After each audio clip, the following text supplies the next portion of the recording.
और एक और बड़ी खबर का रुख करेंगे बुलेटिन में। आपको बता दें कि संयुक्त किसान मोर्चा का आज भारत बंद का ऐलान है और एमएसपी समेत कई मांगों को लेकर आज भारत बंद की कॉल पर काम किया जाएगा।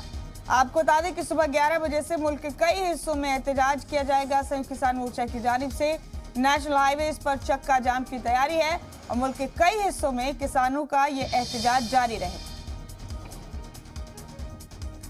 बड़ा अपडेट है आज का जो आपको दे रहे। संयुक्त किसान मोर्चा ने आज भारत बंद की कॉल दी है। आपको बता दें कि जब तीनों ज़राई कवानीन रद्द किए गए थे तब एमएसपी समेत कई और मामलात पर यकीन दहानी कराई गई थी किसानों को, और इसी को लेकर किसानों ने आज बंद की कॉल दी है। हालांकि यकीन दहानी कराई गई है संयुक्त किसान मोर्चा की जानिब से कि बेहद पूर्ण अंदाज में इस बंद को अंजाम दिया जाएगा। हाईवेज पर सिर्फ चक्का जाम किया जाएगा, ट्रेन मेट्रो कोई भी सर्विस पर असर नहीं पड़ेगा इस बंद का। बस सरकार को उसके वादे याद दिलाने के लिए इस बंद की कॉल दी गई।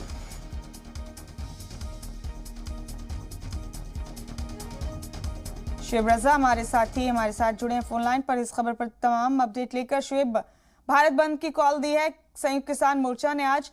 हालांकि अलामती तौर पर सिर्फ चक्का जाम किया जाएगा, हाईवेज पर ट्रेन सर्विसेज को किसी और किस्म की सर्विसेज को मुतासिर नहीं होने दिया जाएगा। मकसद सरकार को वादे याद दिलाना है तीनों ज़राई कवानीन रद्द किए जाने के वक्त में एमएसपी समेत दीगर वादों को। शुएब, क्या अपडेट है आपके पास? हाँ बिल्कुल, 11 बजे से इसको कहा गया है, 11 बजे से 3 बजे तक करने के लिए। और देखिए, संयुक्त किसान मोर्चा ने जो दिन चुना है, जाहिर सी बात है कि संडे का दिन है आज। बहुत ज्यादा जो ट्रैफिक है सड़कों पर, वो दिल्ली जैसे जिस तरह ऐलान किया है कि दिल्ली या नोएडा या गुड़गांव इन तमाम जगहों पर नजर नहीं आएगा, लेकिन हरियाणा के जो इलाके हैं, दूसरे करनाल और दूसरी जगहों पर यकीनन उन जगहों पर क्योंकि संयुक्त किसान मोर्चा का प्रभाव भी बहुत ज्यादा है और वहां भी अगर ट्रैफिक को रोका जाता है जिस तरह से ऐलान किया गया है, तो फिर बहुत ज्यादा परेशानी मुसाफिरों को होगी, इसमें कोई दो राय नहीं है। लेकिन ये कोशिश एक सांकेतिक तौर पर ये की गई है संयुक्त किसान मोर्चा के जरिए कि सरकार अपने वादों को न भूले। जिन वादों को लेकर सड़कों पर दिल्ली के बॉर्डर पर किसान बैठे हुए थे इतने दिनों तक, और उन्होंने बहुत सारे लोग किसानों की मौत भी हो गई थी, उसके बाद ये ऐलान सरकार की तरफ से किया गया था कि तमाम जो मुतालबात है उसको मान लिया गया है। कानून को लेकर, एमएसपी की जहां तक बात है उसको लेकर तमाम चीजों को मान लिया गया है। लेकिन संयुक्त किसान मोर्चा का कहना है कि कोई भी वादा पूरा नहीं हो रहा है, सिर्फ लटकाया जा रहा है चीजों को और उसका खामियाजा किसानों को भुगतना पड़ रहा है। तो एक दबाव बनाने की कोशिश सरकार पर है आज के चक्का जाम के जरिए, और ये कितनी एक तरीके से कामयाब रहती है ये तो देखना होगा। लेकिन जब जब भी इस तरह के प्रोग्राम होते हैं या इस तरह की चीजें होती है तो नजर यही आता है कि मुसाफिरों को बेहद परेशानियों का सामना करना पड़ता है, जो एक जगह से दूसरी जगह लोग जा रहे हैं। जिस तरह से मैंने कहा कि ठीक आज कम से कम ये कह सकते हैं दिल्ली, नोएडा, गाजियाबाद इन तमाम जगहों पर नौकरी करने वाले लोगों के लिए कि संडे का दिन है और छुट्टी का दिन होता है दफ्तरों में।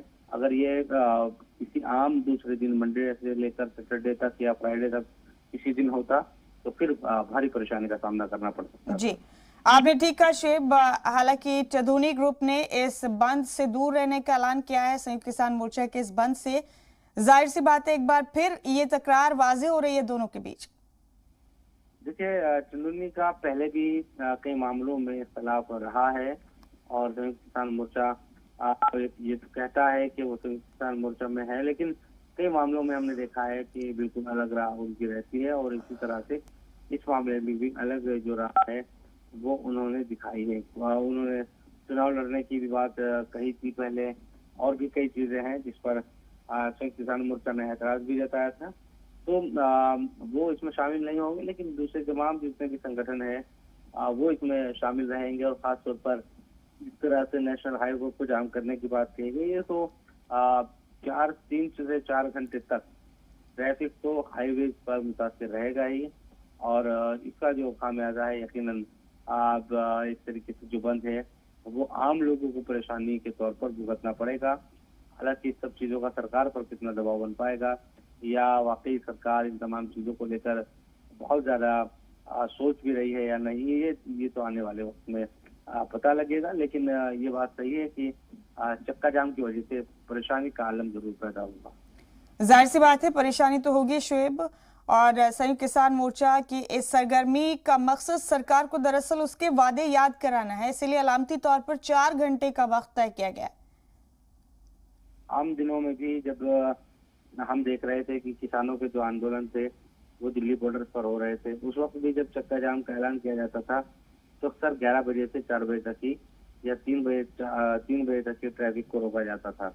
हमने देखा कि उत्तर प्रदेश में चाहे राकेश टिकैत की बात करें या पंजाब में जिस तरह से जुड़े संगठन है या हरियाणा में, इन तमाम जगहों पर ज्यादा प्रभाव है। तो नेशनल हाईवे जैसे उत्तर प्रदेश के हैं या गाजियाबाद से आगे कर आप देखेंगे मेरठ, मुजफ्फरनगर, इन तमाम जगहों पर राकेश टिकैत के जो लोग हैं भारतीय किसान यूनियन के, वो चक्का जाम कर देते हैं।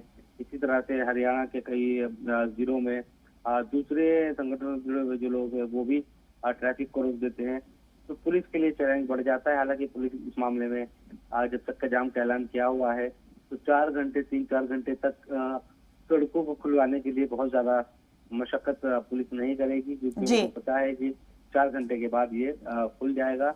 लेकिन इस सब के बीच जो भी फंसेगा, जो भी मुसाफिर होगा, उनको परेशानियों का सामना करना पड़ेगा। बेहद शुक्रिया शुएब आपका हमारे साथ जुड़ने के लिए इस खबर पर। फिर आपसे अपडेट लेंगे। फिलहाल आपका बहुत बहुत शुक्रिया।